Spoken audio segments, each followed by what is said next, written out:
What's up, guys? Happy Thursday evening. It is warming up. Spring is right around the corner.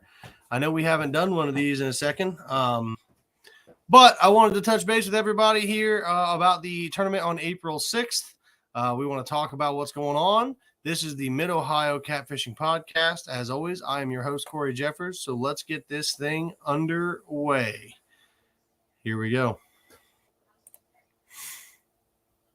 Well, grab your boat and pole. We're heading for a fishing hole somewhere in the state of Ohio. You may fish in Sandusky, but we ain't gonna count no muskie. 'Cause it's the Mid-Ohio Catfish Tournament Trail. You may drag out to Lake Dillon. It depends on how you're feeling. It's the Mid-Ohio Catfish Tournament Trail. It don't cost much to enter. You may just be a winner at the Mid-Ohio Catfish Tournament Trail. At the Mid-Ohio Catfish Tournament Trail. Come on down and join us, you hear? All right. As I said, guys, we're going to have a show tonight talking about the event on April 6th. We've got a special guest that's going to be joining us in here in just a second, Sean Penix. He is a local tournament director down there in West Virginia. And with a lot of people wanting to be fishing in West Virginia waters and West Virginia controlling most of the river down there, I thought it'd be great to have him come on, talk about what West Virginia fishing has to offer, as well as that stretch of the canal he knows very well. So he'll be able to talk about that. And he'll be able to answer. I know a lot of you guys had questions about West Virginia laws and such. He will be on board to answer that. So with nothing else to do, here is Sean Penix. Sean, how you doing, sir? Pretty good, Jude. Thank you for having me. Oh, I'm doing all right. We're excited for this one. We got a couple people in here. Brian Neff's in here. Anthony Chandler's in here. How you guys doing? So I've been excited for this one. You and I talked a couple weeks ago, and we've been talking back and forth. I know you're excited for the event that we're bringing down there. And so there was a lot of guys on here, a lot of guys and gals, I should say, on here that had questions about stuff in West Virginia. The first one that a lot of people asked me that I didn't know the answer to, and I'm sure you have the answer right off the rip, is there a size limit for live crappie to be used as bait? Not to my recognition. I do know that any game fish here in West Virginia, what considers West Virginia DNR as a game fish, it has to be caught on rod and reel. So you need, you catch one in a cast net, it's better off just to release it. Oh, yeah. And, if you catch it on rod and reel, I'm pretty much, there is a size, or not, there is a limit on species here in West Virginia. I'm pretty sure crappie does have a limit. You're talking of the number of crappie you can have, correct? Yes, yeah. There is that. Anything that you do catch on rod and reel with a hook, it is fair game. Put it that way. Okay. And then something that I learned from you that I know not a lot of people will know is there's actually a shad limit, possession limit on shad in West Virginia, correct? Yes, there is what I have understood from the DNR, you're only allowed 50 shad. The same with the minnows in a bucket or anything like that. I'm pretty sure it goes with all baits. You're only allowed 50, per person. Okay. You have a buddy that's bringing a cooler down there and that's all you have is one cooler, and you're on West Virginia side, should I say, from Ohio, you need to have two separate coolers and put, say, if you catch 100 skipjack or a moon eye or something like that, you need to make sure that you have 50 in each cooler. So it's the possession for, we'll say forage fish, because that's what shad and skipjack are, moon eye. The possession limit is 50 per angler. So as long as you have them separated, 50 in each side, you claim 50, I claim 50, we're good. Yes. That is, you have 51. I've seen the DNR count out minnows because river minnows has been, I've seen them count out what you have in a bucket. They count them out, and I've seen Issue people. citations if you got 52 of them. Yes, exactly. That's crazy. I did not know that. I mean, I'm gonna have to go look in our rules, but I don't believe that the DNR has a limit on shad here. I could be wrong. Somebody's probably going to get in here and tell me I am wrong. But no, so we're super excited to come down there and fish that Gallipolis stretch of the river. Obviously, that's your neck of the woods. That's where you catfish the most. Is there anything you're willing to share with us about that body of water? That body of water, that time of year, it's the West Virginia DNR has done phenomenal with our blue cat, our flatheads. There's no regulation on channel cats. As far as my recognition is they're, but just they care about our trophy size catfish, unlike other states around us. Like our fishery has grown, and that's why you see West Virginia state record blue cat get broke every single year, is because the fish are just getting that big and that fast in that stretch of water. Okay, and I heard, or I was talking with a fellow yesterday, and he's like, "Well, I'm gonna be up in the canal because the Ohio River has commercial fishing." But if I'm correct, that stretch of the Ohio River does not. Correct?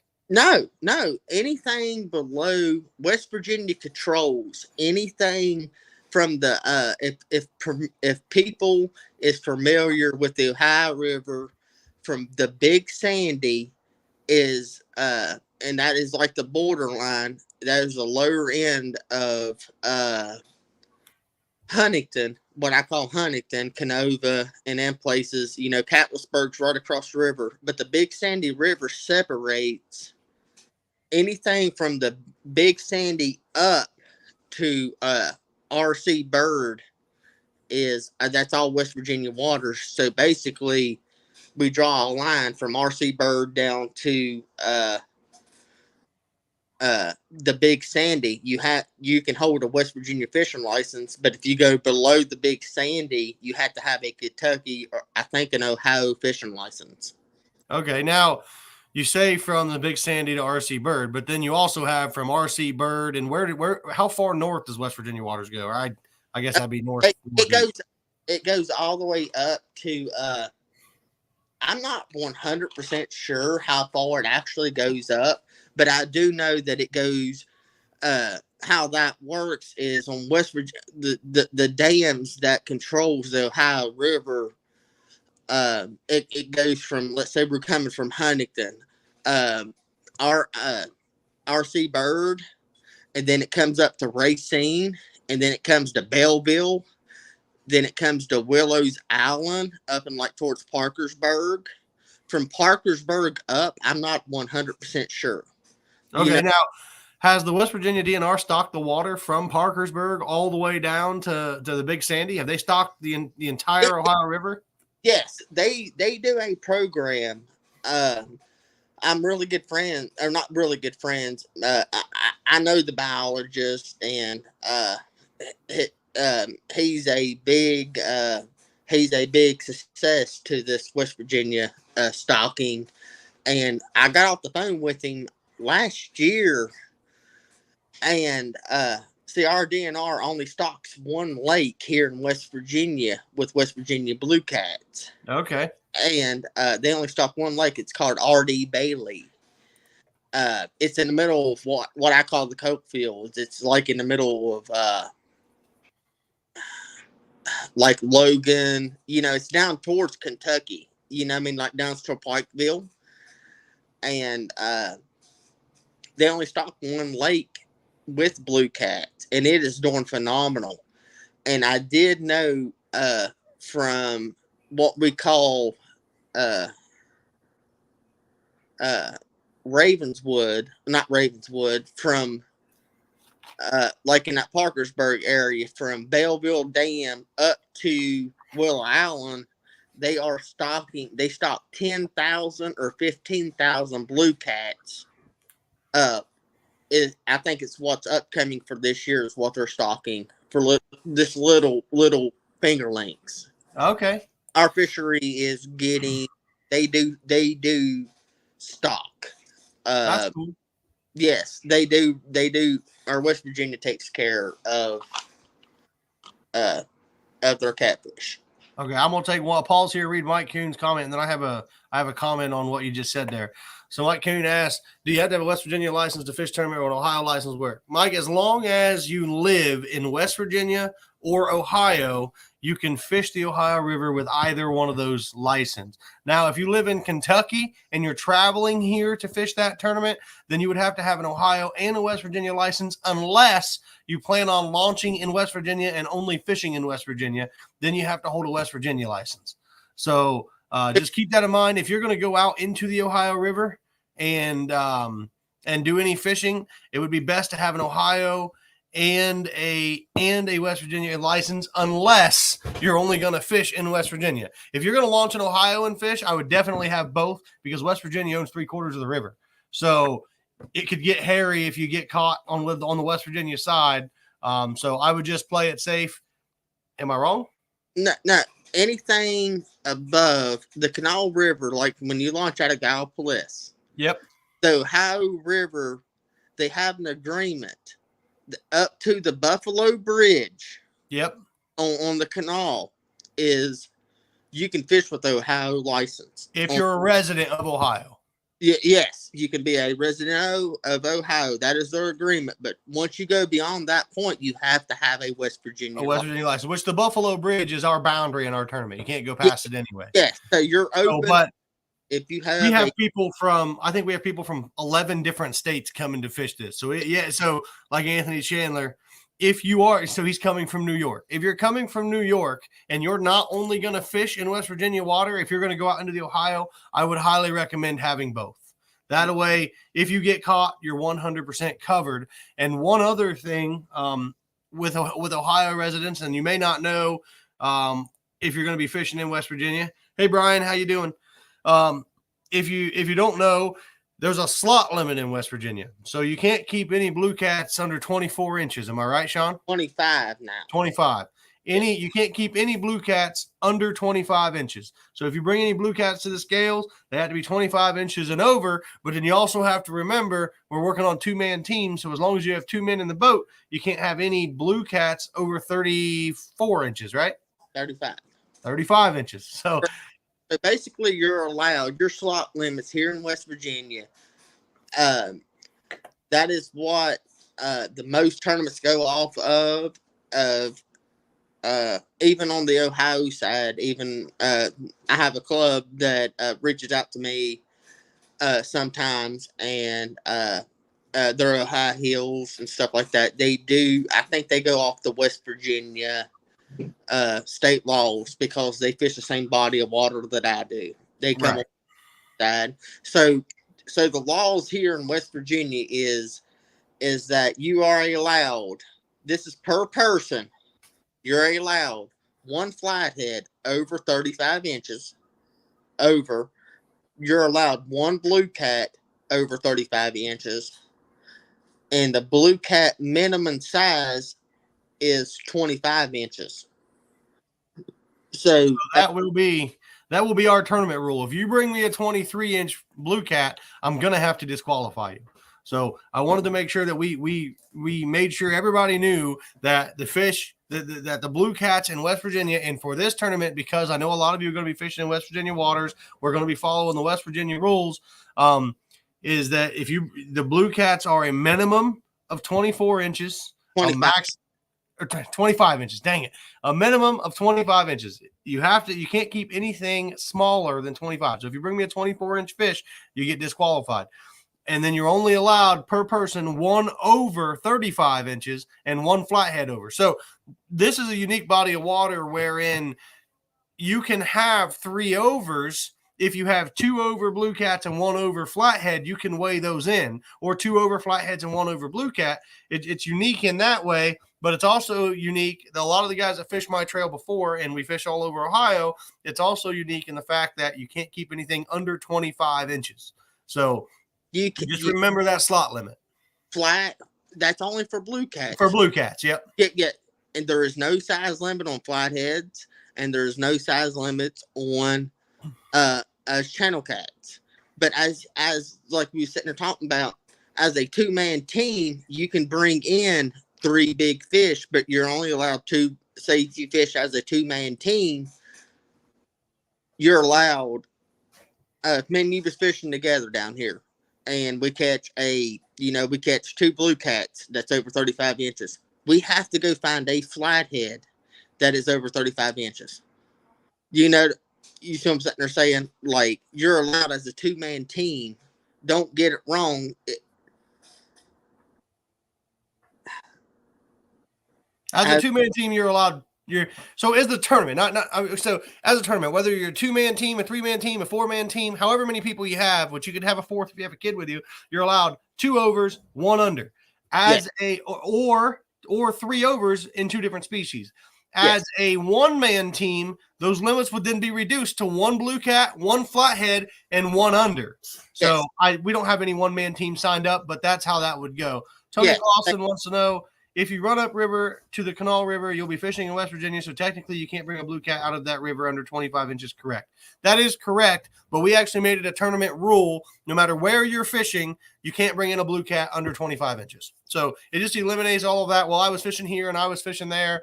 We eliminate that altogether because we're all in the shared body of water. We're all going to be fishing all over the place. We just went ahead and made it a tournament rule, nothing under 25 inches on a blue cat side. And then to answer somebody, who was it? There is not a minimum size on flatheads. You can bring in a 10-inch flathead if you catch one. Yes.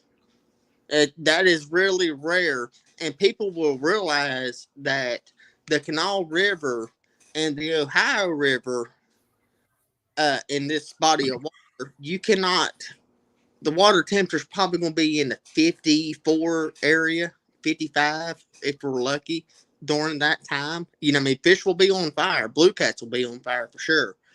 But you actually do catch, I catch flatheads all winter long, upward, 40 pounds. You can catch flatheads in 37-degree water. You know, I mean, here around here. I would say usually when I come down there and I start fishing, I usually wait till the beginning of May before I go down to Gallipolis, just because it's such a far drive for me. And I like flathead fishing myself. You know, I like catching blue cats, don't get me wrong, but I really like catching flatheads. But that first week of May, it's going to depend on if we can get any thunderstorms in April. What I've learned is if we can get a few warm water thunderstorms in April, then that really spikes that water temp. And once we get to that 54, 55, 56, them fish are flat on fire. I mean, you can't keep the bait out of their mouth. No, you can't. And and that comes back to I've talked to a lot of people from Ohio, talked to everybody, and people cannot catch flatheads like I do. 9 times out of 10, I get more flathead bites than I do blue cat bites, even with Denver. You know, I mean, it's a phenomenal fishery. I mean, it's something different. It is a great fishery down in that area. Yeah, Catfish with Us says that page 9 of the Ohio fishing regulations has all the info about license requirements. An Ohio or West Virginia license will work unless you go up the canal past the Buffalo Bridge. And that is correct as long as you are an Ohio or West Virginia resident. Yes. So anybody coming from out of state, though, you have to hold both license. And there's actually one story about that, and how I know that to be true is Steve Douglas broke the West Virginia state record on he's got the video on YouTube. He broke the West Virginia state record a few years ago. It wasn't very much then. It might have been in the 40-pound range. But he came from Kentucky, and he only had an Ohio license. He didn't have the West Virginia license. And since he didn't have both licenses, they didn't certify the fish. Yes, sir, they didn't. I don't think they wrote him a ticket. I think they felt bad for him, but yes, it's a. I think if you have to if you're going to claim, our state record gets broke so many times, so many years. I have been a privilege of. I netted the state record. I was one of the first ones to experience that. With my buddy Cody Carver. I was on the boat. I netted the fish. of the state record fish during that time, and it was the Cabela's. I think it got broke during the Cabela's tournament in like 2007, 2008, and during that Yeah, era. Mark Blauvelt broke it. I think it was 36 pounds then. No, this was a solid 60-pound fish, is what I'm sitting there talking about. Back Oh, then, okay. and it was broke then, and I think that's the guy that you're sitting there talking about that broke. Maybe I was wrong. Yeah, maybe it was that big. So it was a long, it was a long time before anybody had that size of fish, and we was fishing one day, and previously on my boat, my buddy Dakota Kirk caught one that was 58.8 pounds, and it was a blue. Oh, geez. And that's up above, and we was fishing above Winfield, which would be like around Nitro area. And I thought we had the state record, so we got it certified, and it was 58.8, and nobody could break the 60-pound mark. And that was February 12th, 2022.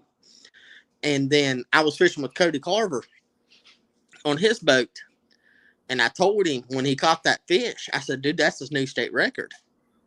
And the state record was only 60 pounds. I said, that's the new state record. And he goes, are you sure? And we put him on 3 different scales, and everything was sitting there saying, 61, 62, 64. Oh, geez. And I told him, I said, dude, you got it. He says, I don't know what to do.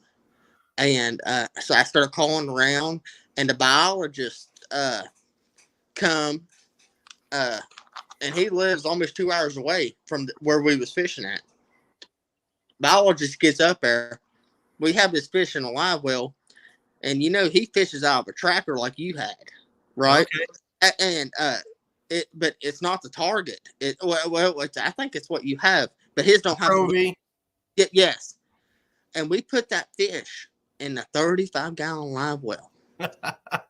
And like, it's big enough for one fish. Hear me? We left off, and he caught it April 6th, I think.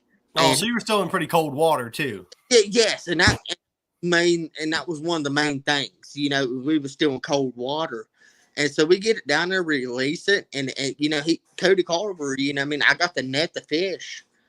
I got to, I got to do all this and got the spirit. That was a big thing, and he was running, big cat fever rods, and so he got a $20,000 check, right? Yes, he got there 100%. Yes, he got it. They wasn't a whole lot of questions. They paid it. Hear me? Good. And then, because that was the same year Tyler Barnes broke the flathead record out in North Carolina, right? Yeah. I kind of remember reading about it. I didn't really, the first time I remember it getting broken was when Stephen Price broke it last year.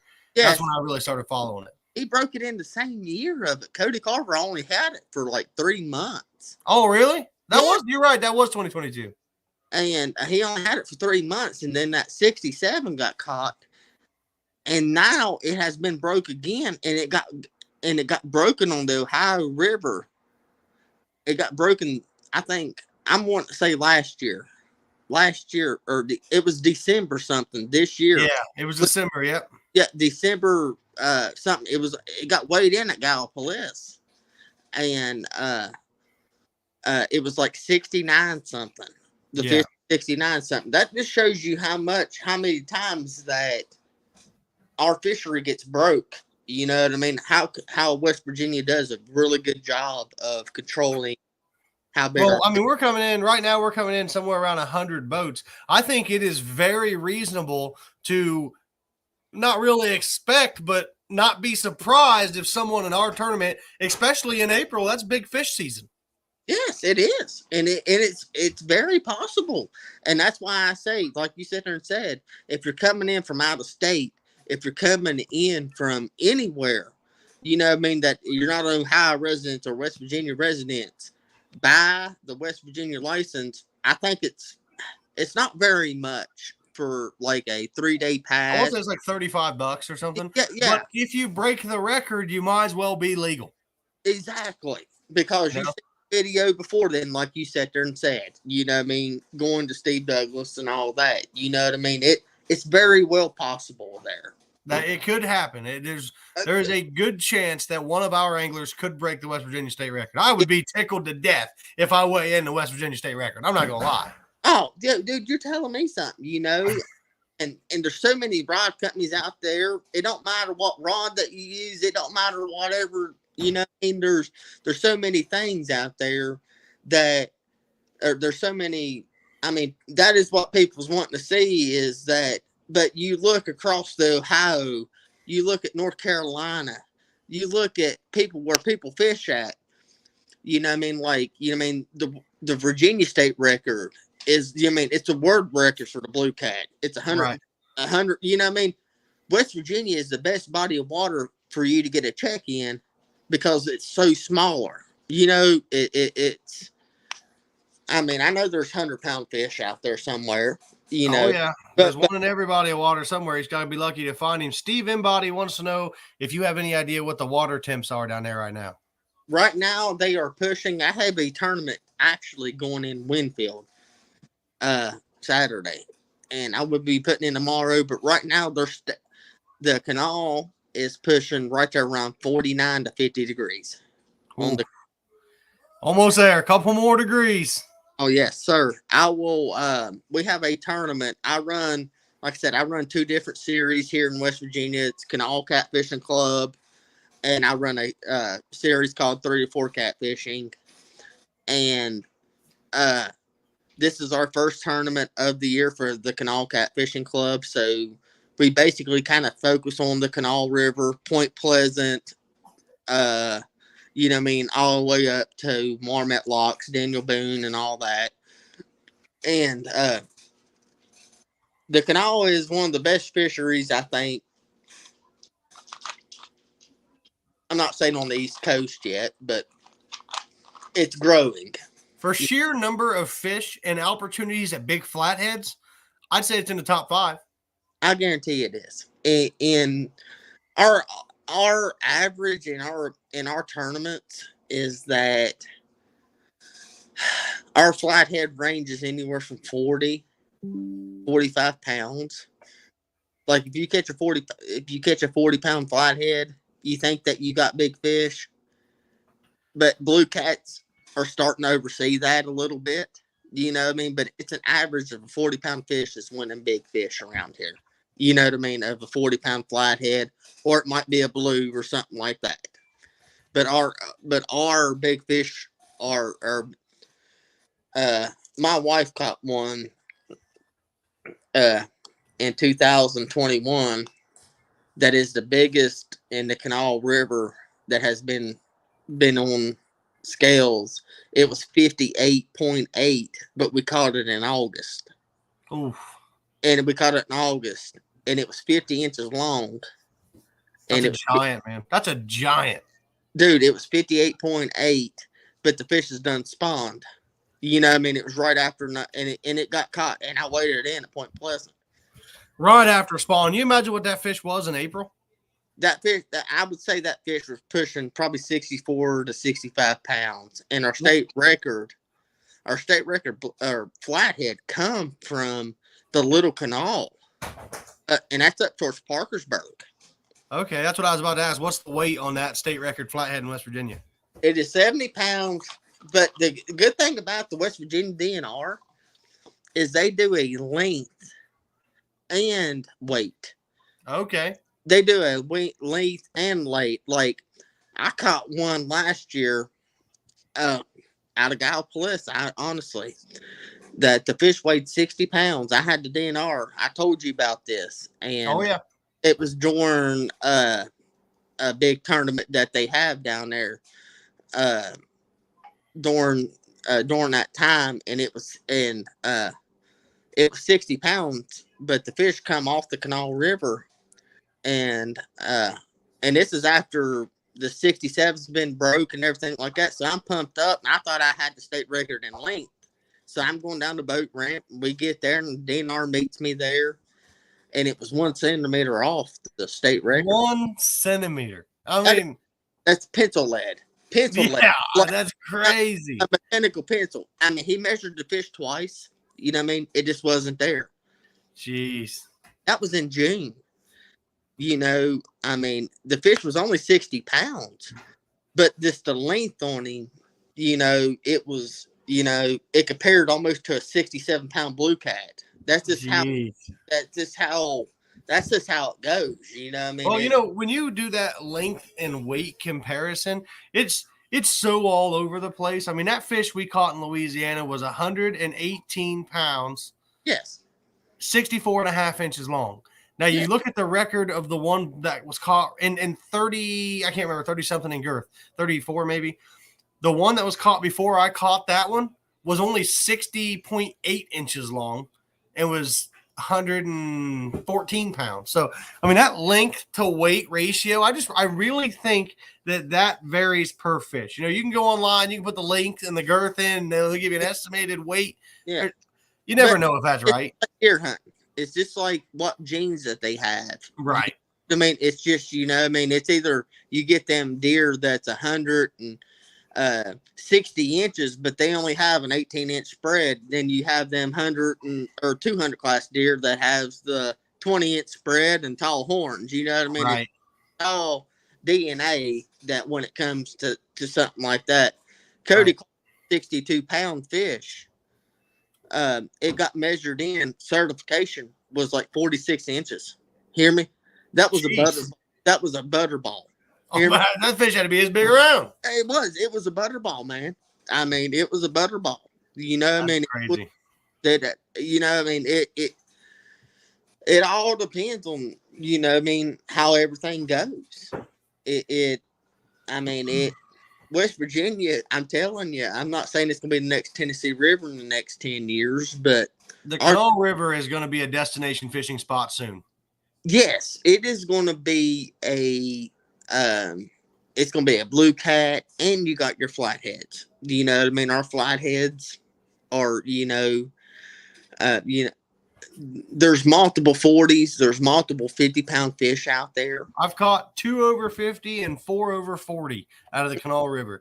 Steve Embody wants to know, in your opinion, what's the best flathead bait in West Virginia? I think we're both going to say that's moon eye. Yes, if you can get it. Yeah. Without moon eye, I think cut bluegill and cut shad are about the same for me. Yes. I mean that is, you know, I mean, I'm one to tell you that I'm not a fan of skipjack on any part of the river that I fish. I can jump on the Tennessee River. It's all I use. Yeah. On the Ohio River, I just think they're too. I've caught now. Granted, I won the Cabela's King Cat event on national television with skipjack, so it works. But I don't think it is as preferred as moon eye. I mean, I think moon eye is the golden bait in Gallipolis. Yes, moon eye is, and during this tournament, you're not probably going to get moon eye. You know, unless you get real lucky. Yes, you know, I mean, that's something that I don't fish for. You know what I mean? Put it to me, you know what I mean? I'm going to be, you know what I mean? Me personally, when I fish your trail, I will be targeting shad, not live bait. And I'm here to tell you, you know what I mean? I will not be targeting flatheads at that time with live bait. That is a tip that I'll give you, you know, that is anywhere from the Ohio. You know, I mean, I would not be I mean, I might be wrong, but as a angler here from fishing them areas body of water, your best bet is to be using cut bait, like you said, bluegill, anything like that. You know what I mean? That early in the spring, I find cut common carp and cut shad to be my favorite 2 baits. Something soft. You know, these fish they're starting to pick up, they're starting to get active, but they're not slamming it like they are in May. You know, they're not. You've got to be where they are. You got to give them a good scent trail, and you may have to put your lines out there and wait just a little bit longer than you normally would for that fish to come and look for it. You know. And the big thing is this time of year, what we're getting into when we're fishing your trail is that I mean, fish are just now getting sluggish, so fish are starting to move up towards the dams. You know what I mean? Like towards, you know what I mean? All fish should be moving up towards the Canal River. You know what I mean? You would think all that Yeah, because all the bait fish are going to be moving up there because it's 3 or 4 degrees warmer. That's what people got to understand when you're fishing those early spring, no matter where you're fishing, whether you're fishing the canal, whether you're fishing the Ohio, whether you're fishing in Sandusky. If you can get, and I learned this on Pickwick last year, and now I'm a firm believer in it, man. I don't care if the water is 2 degrees warmer. The fish will sit in the warmer water. yeah, And so like when I was on Pickwick, when last year when I fished the King Cat tournament at Pickwick, we decided let's go down towards the dam, fish the deep ledges. The water was crystal clean down there. That's why I went there. I'm like, you know what? Being from Ohio, we don't ever get crystal clean water. So I'm like, we might as well try it, you know? I'm thinking from all my years walleye fishing, from bass fishing, these fish will be able to see the bait. We'll be good. And man, was I way wrong. I was way wrong.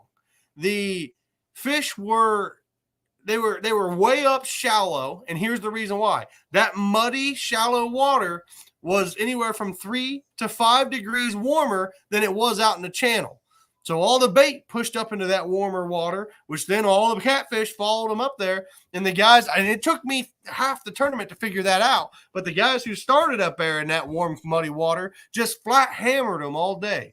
So that is a really good tip for early springtime fishing. yeah, If there's somewhere, whether it's a feeder creek, a dam, a lock, wherever you can go and you can find that water that is just a little bit more, a little warmer. It doesn't have to be 20 degrees. 1 or 2 degrees makes a huge difference. So when you're going up, if you're fishing this tournament, when you're going up the canal, when you're going up the Ohio River, don't be scared to look, especially in the springtime, on them shallow flats where the sun's beating down on the water, especially if the water's muddy, because it'll heat the water up like that. And the second that water heats up, all the bait shoots up there and sits in it. yep. I mean, that's where you find feeding fish. I fished the James River a lot, and I mean, fairly often. You know, I mean, I fish KOJ, and it's usually in October. And 9 times out of 10, you know, I mean, the water temperature will be what it will be during this tournament, you know, I mean, 50, 60 degrees. And, you know, I mean, all the biting fish will be up there on the flats because they're up there feeding. And that's where and it's a, West Virginia is going to offer I mean, you're right. This is going to be a place that's going to be on the maps before too much more longer, I honestly think. And that's a big thanks to the West Virginia DNR. Oh, we owe it all to the West Virginia DNR because the Ohio DNR don't do anything for us. The Ohio DNR don't, I mean, they put regulations in place. They don't follow them. They don't, I mean, they're not actively ticketing guys that are running too many hoop nets, taking too many fish. They'll flat tell you, the DNR agents here flat tell you they don't care. They have too much on their plate to worry about pay lakes. That's what they'll tell you. So Yeah, the DNR, if everybody would model the West Virginia DNR, man, catfishing would just take off. yes, and you know, and they're on the right thing. You know, it's crazy how much you look around our surrounding states. You know, the fishery that is there, and our catfish anglers are growing every year. It seems like, you know, I mean, there's bigger trails, there's bigger this, and there's not a law on them. You know, Right. you know, I mean, I've never fished Portsmouth. You know, I mean, Portsmouth is about 3 hours away, probably from my house, which it's traveling distance, and there's a lot of fish down there, and it's more or less of people told me if you want to learn how to drift and drag, that's a place where to go because you catch a lot of smaller fish, you know, but there's not that chance of that. You know, you catch a 30-pound catfish down in that area, you more than likely run the tournament or Right. won the tournament. You know, it's not talking about about Kentucky and all that, but Their regulations are terrible. they are to an extent. I mean, it's. I don't know. You know, I mean, it's. I guess it's just about pay lakes anymore. And That's what it is in Kentucky and Ohio. I mean, like I said, they're all coming out with these regulations trying to look like they're going to be like West Virginia. They don't enforce them. So, I hate to call it, but I'm going to call a shoe a shoe. It's a waste of time. All the fighting we've done, all the arguments we've had on Facebook with everybody, and all the meetings we've sat through, it does absolutely nothing if they're not going to do their part. The Ohio DNR and the Kentucky DNR are absolutely worthless when it comes to protecting our trophy catfish. yes, I guess to an extent, I don't know. I don't know the whole key facts. I don't get in all that, but it's just what I've heard through grapevines. And when there's a tournament in Point Play, or down in that area, sometimes I look at it, I think about fishing. I'm just like, you'd be leaving really good water for very iffy water. Yes, I don't. I mean, it's all about CPR. Oh yeah. There's some deep water. One thing that I do believe in is that there's some deep water. In that 30 to 50 range on where we're fishing at this time of year. A lot of people's probably gonna be targeting deeper water. Just remember, when we're fishing during this tournament, when you bring a fish out of deep water, bring him up slow and make sure that he burps. He burps, yep, absolutely. Because our number one priority in all of this is fish health. Yeah. Well, I'm sorry. The number one priority is angler health, angler safety. And right behind that is fish health, And that's for, I believe that's any respectable tournament trail director. That is our number one goal. Now, in West Virginia waters, I have changed the rod limit in this tournament to 10 rods per angler, and I got a lot of pushback from the Ohio guys. We're allowed unlimited rods in West Virginia water on the river, correct? Yes, you are. Yes. So as long as you're fishing the river and as long as you're fishing the river in West Virginia, between West Virginia and Ohio, the rod limit is unlimited. So that's why we moved it to a 10 rod tournament. If you're only one guy, if you're going to fish one person, you can still use 10 rods. If you're only going to fish two people, you can still use 10 rods. So it does not in any way, shape, or form give any advantages to anybody. Can't use more than 10, but you can use up to 10 per boat. Yes. And we have a rod limit on our inland lakes. No, we have a rod limit on in our trails, we have, even though we have unlimited, like my 3 or 4 catfishing limit is I only use 10 rods. And, right. and anything more than 10 is a headache. We use 16 on the James, and it's a headache. Yes. And, the Canal Catfishing Club, you're allowed to use 12. And, that's just something that we voted on and all that. So, there's no rod limits, and just make sure if you catch any bait and cast nets or anything like that, that's not a shad, not a forage fish, carp, shad, skipjack, moon-eye. Yes, you're allowed to keep anything that is not a lot, and anything that is not a game fish. Not a game fish. A bluegill is considered a game fish, so. Just remember that there will be a probably a lie detector test at your tournament. So, that's, did you use everything in quality of, of all that. Right. And do remember there is a lie detector test. One of the questions on the lie detector test is, did you follow all local, state, federal laws while you were fishing? Yeah. If you have in the back of your mind that you caught your bait in a cast net, you could very well fail that lie detector test. And the way the rules read is, I learned this from Tosh Collins, who's actually helping me host this event. The lie detector guy that we're going to use, there is a fail, there is a pass, and there is an insufficient. Those are the 3 grades for a lie detector test. And the way this lie detector test is going to work, if you lie, or if you fail, or if you get an insufficient, we're also going to test your partner. If your partner passes, then you're good. If your partner fails or gets an insufficient, then you're out, because we understand, like, I've seen where people struggle. Like, if someone has a lie detector test, people get nervous. People get whatever, That's why we'll move on, and then we'll test your partner. If he fails or get an insufficient, you don't get paid. Yes. If he passes, then you're all right, you know. And the lie detector test that is going to be administered, the guy giving the test will explain that, and 100% it'll be thorough. He'll let everybody know, you know. So again, it's keep in the back of your mind that if you break the law, you have a lie detector test at the end. If you put your lines in early, if you put your lines in before 7, there's a lie detector test at the end.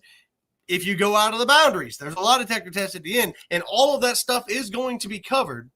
The very first question on the lie detector test, I can promise you this as I sit here, will be, did you fish in the legal waters, and was you fishing in legal tournament times, and did you follow all tournament rules, and did you follow all local state? I mean, that's going to be the order. That's going to be the order of the questions right there. All those questions will be on there, and you do what you want. If you catch your bait in a cast net and you keep something illegal, have it in the back. Yeah, have it in the back of your head. Big thing and that's something that I've always worried about during, you know, I mean, I fished a couple tournaments that I've never been eligible for, been a lie detector test. Couldn't tell you anything about it. Never been in one. I've taken 6 and passed them all. Yes. And, but you know, I mean, you catch that bluegill in your cast net, you release it. It's just like in the back of your mind, though, you know, I mean, you're nervous because you're going to be taking it, but you did release the fish. Right. How does that, how will, I mean, like, even the first time I took one, I was extremely nervous. I'm not going to lie. I was paranoid. I'm like, oh man, you know, I'm thinking of everything. Like, what if I'm thinking I had my baits hanging off the back of my boat, and at 6:45, one touched the water. Yes. I'm like, oh man, am I disqualified? So I answered all the questions truthfully. Well, you know, they asked, did you follow all tournament rules? And I said yes, and I passed, you know. But okay.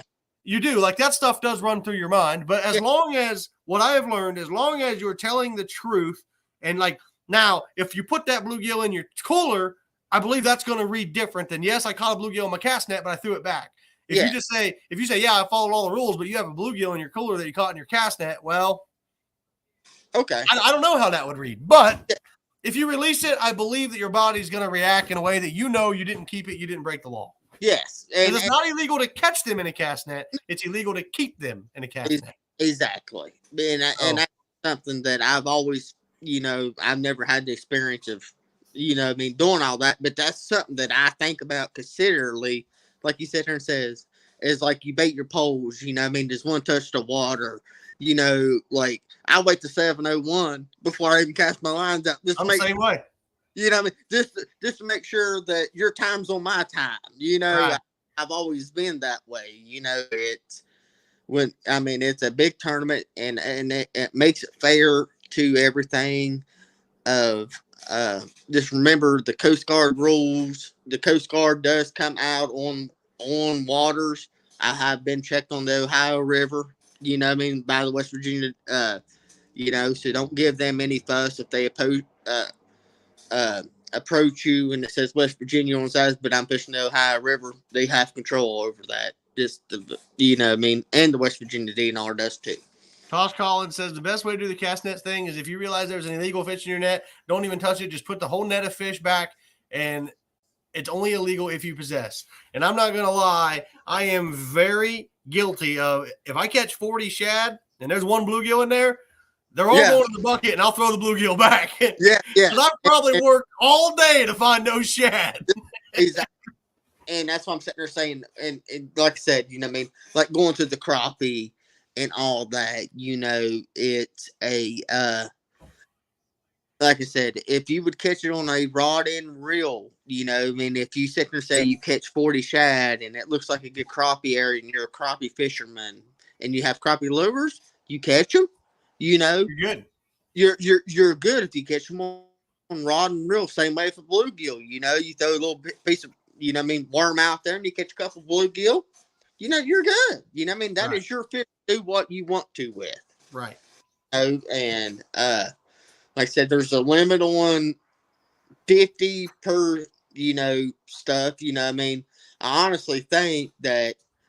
You know, the crappie's like 30 per person around here. Don't hold me to it, you know what I mean? But it's a crazy Look it up. The biggest thing that we can both say is make sure you know the West Virginia and the Ohio laws if you're going to fish this tournament. Mhm. We can tell you what we believe. We're not the DNR, and we didn't write the rules. Make sure that you go and you check the rules for any specific rules that you have. We can tell you what we've done. I'm not going to lie. I have not sat down and read the rule book from the front cover to the back cover. I have not.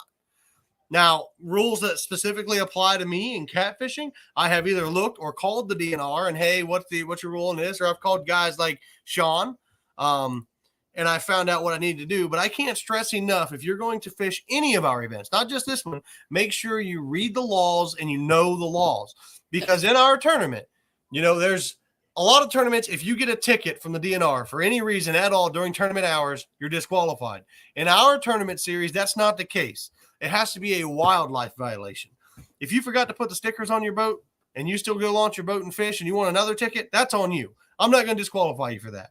That has nothing to do with fishing to me. Yeah. If you're speeding through a no-wake zone and you get a ticket, that's on you. You know what? You shouldn't have done it. I was probably speeding to get to the tournament on time. So I'd be a hypocrite if I kick you out because I speeded in my truck to get there. Almost guaranteed. I'm not going to disqualify you for that.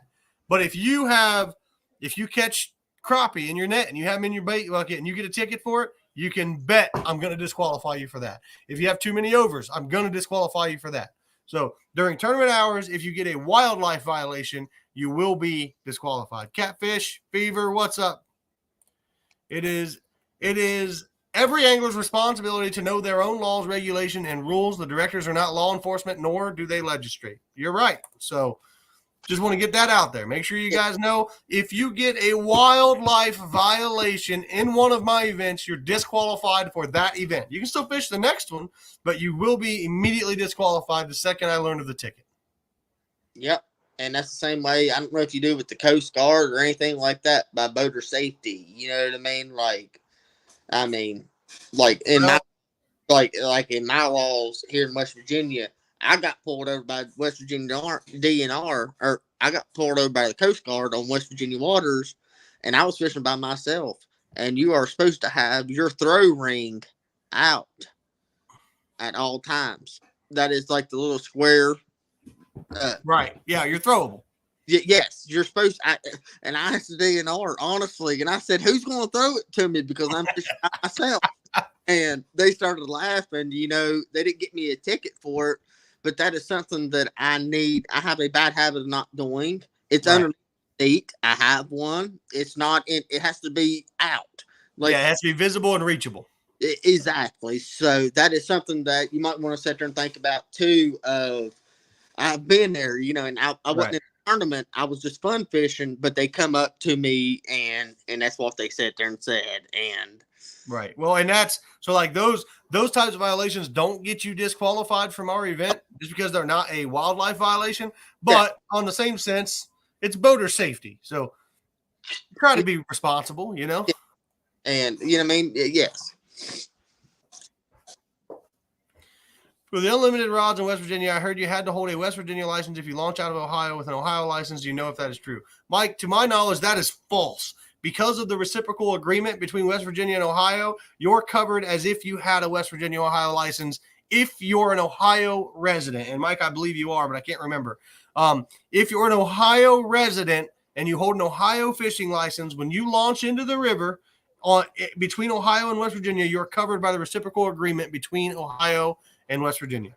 Yes. And does Kentucky do the same thing if you're fishing across from? I've always wondered that. Does Kentucky, like when you go down into Portsmouth, or not Portsmouth, but when you're fishing down in Kentucky, because Kentucky rules the water.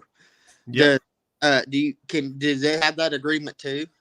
Yes. As long as you're an Ohio resident launching into Kentucky waters, it's unlimited, unlimited or 10. I use 10, but whatever the Kentucky rules is, because of the reciprocal agreement and Kentucky owning most of the river, same exact thing as West Virginia. Okay. Josh wants to know if we are talking about Gallipolis. That is the tournament we are talking about, the tournament in 3 weeks. So just to get some information out there, guys, I've gotten a million messages, people saying we're not having the tournament. We are having the tournament on April 6th. There will be a captain's meeting Friday night at 5. The captain's meeting location will be released at a later date. There will also be another captain's meeting On Saturday morning, I will be at the captain's meeting location at 4 a.m. for the guys that can't make it Friday night. And what that captain's meeting is, you're going to pick up your T-shirts, you're going to get a rule sheet, you're going to sign a waiver, liability waiver. I'm going to check to make sure you have a live well and there's nothing in it. And then I'm going to give you a colored ribbon and your boat. I'm going to write your boat number on a piece of paper, and then you are going to be good to go. You'll get a packet, and that includes all of the rules, the schedule, the Angler of the Year race. It'll give you everything, all the information about our trail. You're going to get that packet. You're going to get your T-shirts. You're going to get a number card that has your boat number on it. You're going to get a ribbon to tie on your boat so we know that you're in the tournament if we're out on the water, which there will be somebody out on the water. We're going to be kind of doing we were going to do a TV show this year. I couldn't really get a film crew and all of that. That's really expensive. I'm hoping for next year. But we're still going to do a TV or a YouTube series. So there will be a guy on the water doing interviews with boats, talking to people, recording people catching fish. Tosh and I will be back at the weigh-in location on the stage or however we decide to set that up. And him and I will be live talking back and forth the entire day. And we will be sending people, like I may send Sean a text with the link. Hey, Sean, jump in here. Tell us how your day's going. He'll then jump in. We'll talk about how the day's going, what kind of fish they got. He'll get out. I'll send a text to somebody else. Hey, or if somebody somebody breaks the West Virginia state record, by God, send me that. And we'll get you on, and we'll walk you. We'll be in the process the whole time while you're calling the DNR. One thing about our tournament, if you catch the state record blue cat or the state record flathead or the state record skipjack, for all I care, I will allow you to call the DNR and meet the DNR right when you catch the fish. Again, fish safety is going to be the biggest priority. So if you believe that you've caught the state record fish, I'm going to allow you to call the DNR, meet the DNR at the closest ramp to where you are. I'm then going to require you to get on the live with me and Tosh while they weigh the fish, measure the fish. We'll have the certified weight right there from the DNR weight scale. We'll have the DNR agent saying this is the weight. You'll get a paper that says what the weight was. We will then allow you to release that fish and use it as one of your 3 fish that you're weighing in. I know in the past, with Sean especially, that has happened in the past on a tournament, and he wasn't able to do that. Did that fish shrink in the live well? Who knows? It could have, though. If he would have been able to measure that fish maybe right when he caught it, he may have been able to secure the state record. You never know. You know what I mean? You never know. But I don't want to rob somebody of that opportunity. I was robbed of that opportunity. I don't want to have to rob somebody else of that opportunity. If you're in a $120,000 monster cat and you can keep that fish alive, we would absolutely love to see it at the weigh-in.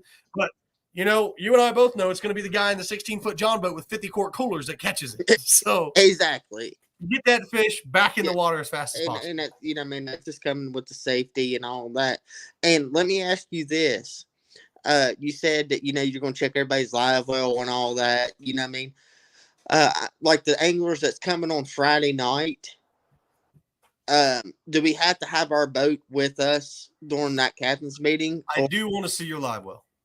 I want to see that every boat has a functional live well.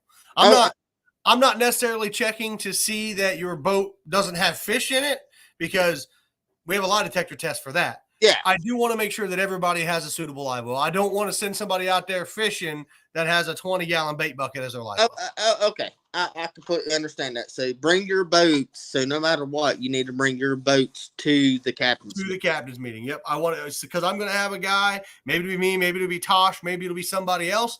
I want somebody to at least, yes, that boat had a live well. That's when you get your ribbon. We've checked your live well. We know you have a live well, and you're good to go. Like I said, I feel it would be a disservice as a tournament director if I didn't do that, just because what if we send a guy out there that only has 2 5-quart coolers and he kills all of his fish? Yes. Yeah.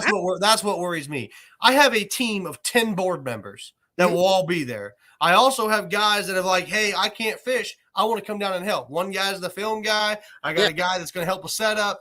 So I'll have a team of 15 or 20 people there that will be able to, and then without giving out too much away, the place that we're having the captain's meeting, we have the perfect setup that you can drive right by. Yep, he's got a live well. Here's your ribbon. You come in, you can hang out, you can bullshit, you can get your tape, you can get your thing, and then as you're leaving, I'll have a guy out there at the end of the road who's like, "Yep, here you go. Here's your tape. Have a good day."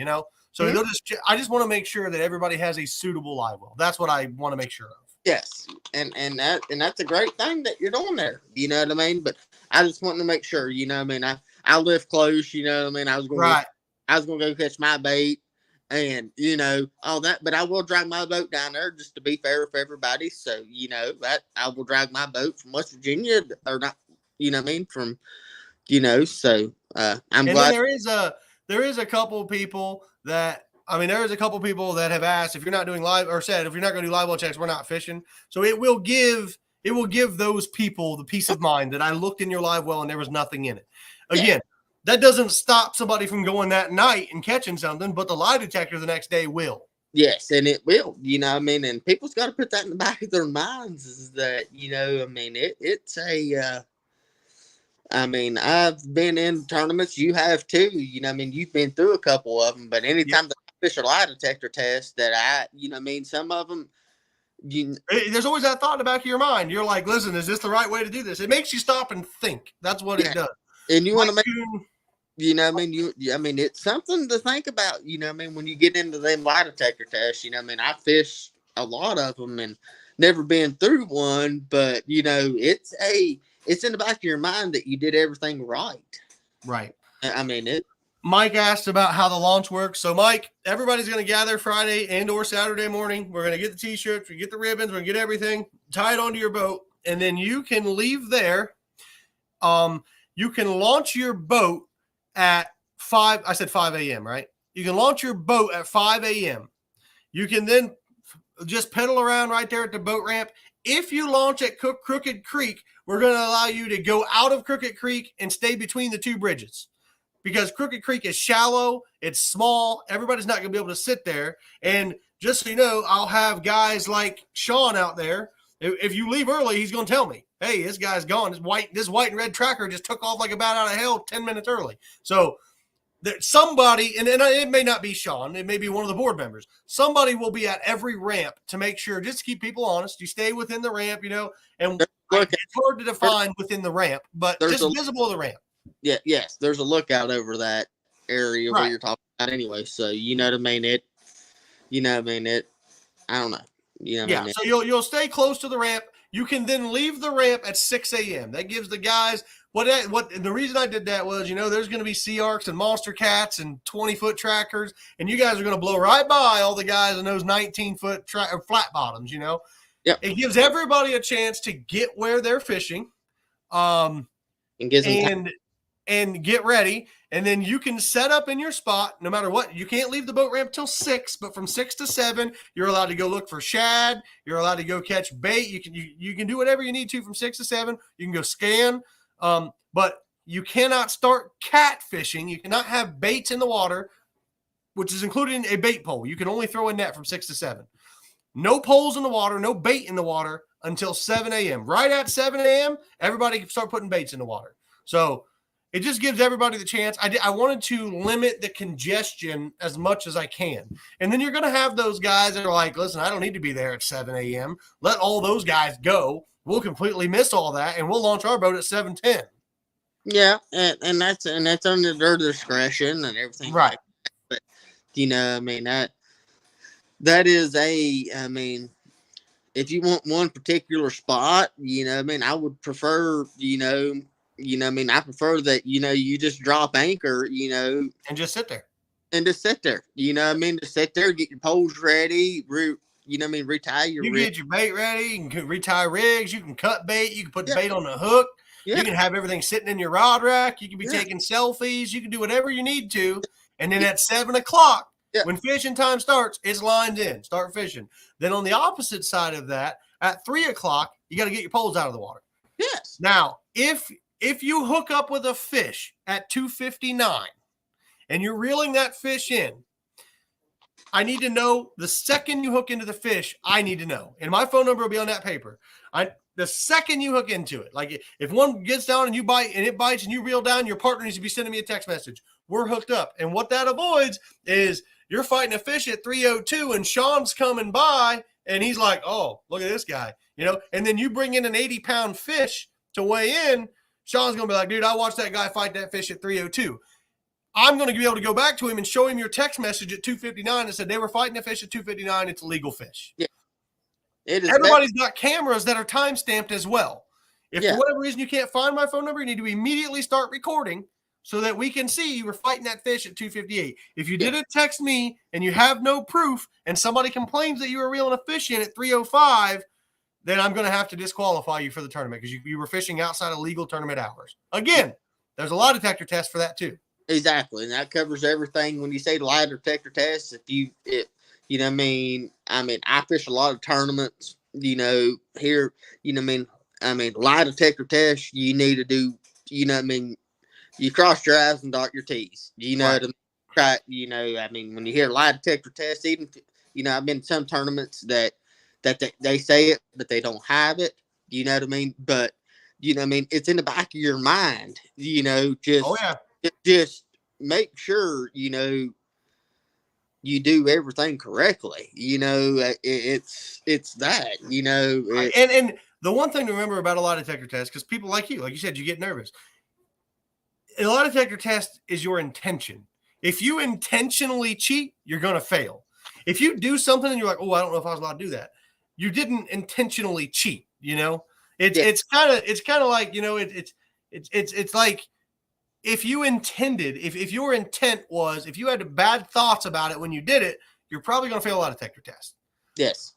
If you accidentally, like Tosh said earlier, if you dump your bait in your bucket and you look down, there's a bluegill in there and you throw it back, you did not intentionally catch, possess, and keep an illegal fish. So you're not going to fail a lie detector test. So that's what the lie detector test is for. It will call out intentional cheating. If you intentionally cheat, you will fail the lie detector test. And that's good to know. You know, like I said, I've never got to talk to people or anything like that or anything like that. That's kind of good to ease your mind a little bit of, you know, you just, main thing is to just cross your I's and dot your T's.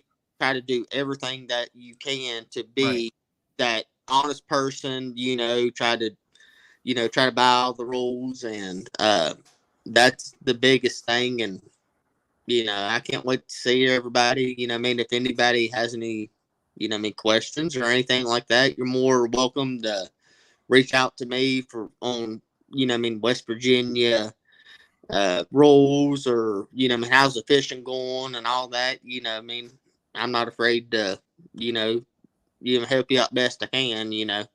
You can help without giving it away. And that's the way I am, you know. I'm not going to tell you right where I'm fishing. If you ask me right where I'm fishing, I'll tell you in the water, but I'll tell you how I did. Yeah. Like I said, just cross your I's and dot your T's, West Virginia. I hope everybody enjoys it here. I hope everybody, you know, everybody catches their PB. Every single fishing per person fishing, I hope they catch their PB. I hope people catch their flatheads. A lot of people, flatheads, you know what I mean, is kind of smaller, you know. You know what I mean? West Virginia is the place to do it, man. The flathead fishing from RC Bird clear up to Pittsburgh is just amazing. Yes, and it is. You know, it really is. That upper Ohio River, man, it's just some of the best flathead fishing in the country. Steve Embody wants to know what time you have to be off the water from catching bait on Friday. Steve, you are allowed to be on the water until midnight. At 12:01, you cannot be on the water. That's catching shad. And you're allowed to pre-fish until 12:01. At midnight. At 12:01, no longer allowed to be on the water. There's our good friend Josh with the Weekend Angler. How you doing, man? You're no longer allowed to be on the water after midnight is the rule. So back at your hotel, at the bar, I don't care what you do. I'd probably still be sitting at the weigh-in location hanging out with people. Just because the captain's meeting starts at 5, we'll probably be grilling hot dogs and hamburgers and hanging out, playing cornhole. Yeah. The place that we're having it at, we have from Friday at 5 until Saturday at midnight. So we're going to be hanging out. We're going to be having a good time. Everybody's welcome to come. You know, if you've ever fished Twisted Cat, that's how his captain's meetings are. Everybody comes, they hang out, they have a good time. You eat, you drink, you do whatever you want. I'm not liable for what you do when you leave there. But yeah, people just come and have a good time. The captain's meeting is from 5 until 8. Halfway through the captain's meeting, so at 6:30 probably, 6:30 is when everybody needs to be standing at the podium. You've got all your stuff. You're hanging out. I'm going to go through all the rules. We're going to talk about everything. We're going to do the 50-50. We're going to do I'll let you know what all the extra prizes are. You know, like people have donated prizes for the top youth angler, the top veteran angler, the top female angler, the smallest fish weighed in, the biggest fish weighed in is going to get a check, obviously. So we will have all of that. We will have all of that sorted out. Another thing is we will have fresh skipjack there for sale. I know he and I both just said that we don't use skipjack. There are people that love skipjack on the Ohio River. Yep. We'll have fresh, never frozen skipjack for sale for $6.50 a fish at the captain's meeting. Well, that's that's good to know and everything like that. Like I said, skipjack, they do catch fish. I won the Cabela's King Cat tournament with skipjack. Yes, and they're a fine bait for that time of year because they're there and there's plenty of them in the Ohio in the Canal River, but it is just not my go-to bait. You know what I mean? At that time of year, and everybody. So it's you can still catch as much fish as that you're catching shad. It's just finding. It's just whoever's lucky that day because everybody's a good angler that's fishing this tournament, and everybody stands the same chance as I do. It's, oh yeah. I know that I have a home field advantage to an extent because I know the water like the back of my hand. But I sometimes think that hurts people. It does because you don't get the. You're so used to fishing certain spots, you're not breaking the river down anymore. I think home field advantage in fishing is not always a good thing. It's not. It really ain't. It's more or less the luck of the draw that the guys that's coming in from out of state, they're actually been pre-fishing for the last 2 days. Yeah, and they know what's going on. Yeah. So they know what's going on. They know where the fish is. So you might be able to go. It's just a matter of you just never know this time of year. Especially you got that many boats, and it's a toss up. It's anybody's game. I wish the best of luck to every angler out there. But don't think from people from West Virginia or the people that knows this water. Any more chance than you do. It's anyone's game in West Virginia because there's so many fish. They are. Our average, in 3 fish, I guarantee it's going to take, I know it's only a 3 fish limit, but it's going to take 110 or more. Yes. I honestly think that you're going to hit that 100-pound range. And, in my club, like when you hit 100-pound range, I honestly just kind of stopped fishing. It's like, I know I'm in money, but, there's that chance of somebody bringing the 117 pounds of fish. Right. I won Cabela's with 113.8. Yes. And that was a 50-pound blue cat, a 45-pound flathead, and then another 30-pound flathead. Yeah, that's what I'm sitting there saying. They're there. There's plenty of big fish to be caught in the Canal River. Yeah, and the Ohio. The Ohio. I always focus on the Canal because it's smaller and easier to break down. But my personal best flathead came out of the Ohio River right in front of the old power plants down there several years ago. I caught a 61-pound flathead. Yeah. That was the very first catfish I ever caught when I started river fishing. I went out, I got a boat, I got it ready for catfishing. We went out and put a 61-pound flathead in the boat. I've never come anywhere close to it again. Exactly. And that's what I'm saying. It's a, it's a phenomenal fishery. It's a, I wouldn't, in my opinion, I honestly think that the river will have too much current and to drag or anything like that. I think it's going to be an anchor fishing. It's going to be anchor fishing. And we're bumping. That, or you can start, you can back drift and you'll have enough current in some places of the river to where you can bump, because it's springtime. Many talked about that before, I started getting into back drifting and that's something that I think is fairly good at that time of year, so it's anytime you can get your baits moving, get them out in front of fish. I believe it'll help you. Whether you're bumping, whether you're pulling boards, whether you're drifting, whether you're stick drifting, covering water. Now, I like, me personally, in that colder water, man, I just really like to find those fish stacked up somewhere on a ledge, put my baits out there. Because if I'm marking a bunch of fish stacked up on a ledge, more fish are coming, And I don't, in the summertime, I'm running and gunning, man. I'm 30 minutes done to the next spot, 30 minutes done. In the springtime, it may be an hour 15. You got to give them fish time. In the springtime, they're feeding, but they're not swimming 30 mile an hour. They're swimming like 3 mile an hour. So they see your bait. You just got to give them time to get there. Yep. I mean, it's scent trail. You mean that colder water, it don't spread. Right. Like it don't have as much scent than what it does when it's 80 degrees and it's only 50 degrees. You know what I mean? The scent don't travel as far. So, I mean. They want to know you can pre-fish until midnight on Friday. Yeah, so you can pre-fish all day Friday night, but at midnight, you need to be off the water. I mean, obviously, if you're off the water, if you're going back to the boat ramp, that's the same thing. No fishing after midnight. There you go. No catfishing and no fishing until, 5 o'clock? Then you can throw a cast net. That's it. No bait catching until 5 a.m.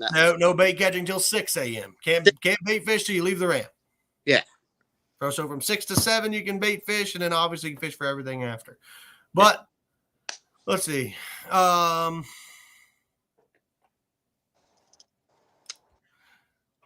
Tasha's got to go. Tasha, it was nice hanging out with you. I actually have to go too, Sean. I know you said you're only good for 45 minutes, and we're an hour 15 into this. Yeah, we're good. So, I appreciate it. It was a great chat. I really enjoyed hanging out with you tonight. Thanks for coming on the show. No problem.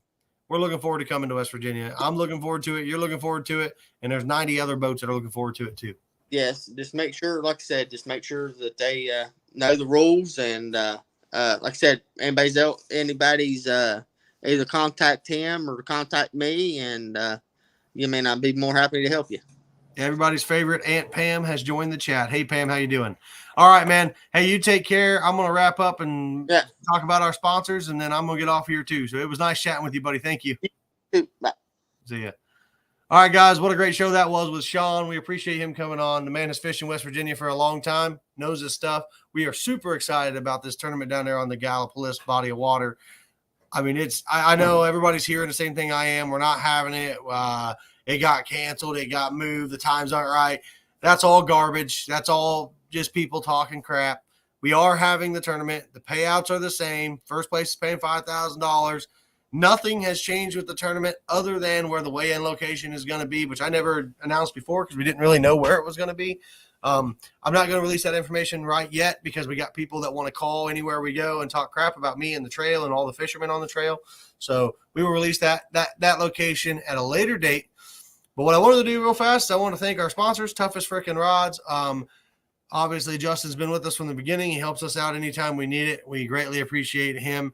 We have BCAT boards on and Brian and Kim on board this year with doing gift certificate giveaways. We have Catfish. Catfish is it Catfish Code? Catfish Code. He's doing something really cool. He's I think that's what it is. Yeah. He's doing gift certificates for the youth angler. We have, sorry, man, I need to write these down. This gets so hard. Yeah. We have Angler Innovations jumped on this year. They actually did a cash donation that's going into the Angler of the Year race. We have, I had it in my head. We just signed one up today.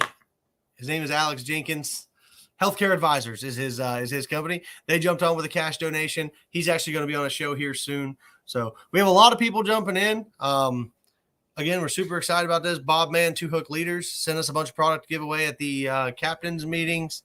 Was that Catfish Code? Now I'm curious. No, it was not Catfish Code. It was Catfish Somewhere. AJ Faye. Sorry about that. Catfish Somewhere. They did a gift certificate. We have Monster Catfishing. He's going to be at some of our events, giving away stuff, as well as he's going to have shop set up there so you can buy stuff. So, guys, everything is moving great. I am super, super excited for this. But with that, as always, this is the Mid-Ohio Catfishing Podcast. I am your host, Corey Jeffers, and we will leave you guys with this. Well, grab your boat and pole. We're heading for a fishing hole somewhere in the state of Ohio. You may fish in Sandusky, but we ain't gonna count no muskie. It's the Mid-Ohio Catfish Tournament Track. You may drag out the lake feeling. It depends on how you're feeling. It's the Mid-Ohio Catfish Tournament Trail. It don't cost much to enter. You may just be a winner at the Mid-Ohio Catfish Tournament Trail. At the Mid-Ohio Catfish Tournament Trail.